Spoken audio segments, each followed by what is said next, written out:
नमस्कार, मी प्रतिभा. आज आपण भरली केळी करणार आहोत. ही वेलची केळी आहे.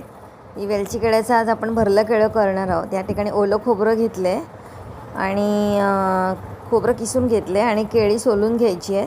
आणि त्या खोबऱ्यामध्ये आपण आता थोडीशी साखर घालणार आहोत आणि या ठिकाणी मी थोडीशी वेलची पावडर घातलेली आहे. बस एवढ्याच साहित्यामध्ये हा छान नाश्ता तयार होतो. आता नुसती केळी खाल्ली ना तर आपल्याला सर्दी होण्याची शक्यता असते, म्हणून केळं अशा प्रकारे शिजवून खायचं. आता याच्यामध्ये साखर आणि खोबरं मी भरून घेते सगळ्यामध्ये. आता एक पॅन ठेवला आहे. त्या पॅनवरने मी आता तूप घातलं आहे थोडंसं. अगदी थोड्या तुपामध्ये सुद्धा हा पदार्थ खूप छान होतो. आता याच्यामध्ये आपण ही केळी ठेवणार आहोत आणि दोन्ही साईडने आपण ही मस्तपैकी भाजून घेणार आहोत. बघा, आता आपली सगळी केळी ठेवून झालेली आहे. याच्यावर झाकण ठेवायचं नाही. उरलेलं सगळं खोबरं आहे ते मी घालून घेतलं आहे त्याच्यावर.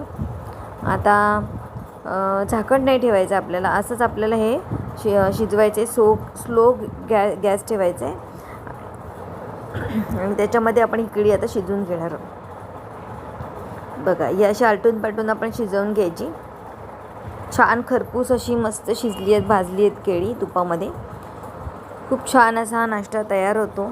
चपातीसोबत तुम्ही खाऊन मस्तपैकी हा नाश्ता करू शकता. Thank you very much.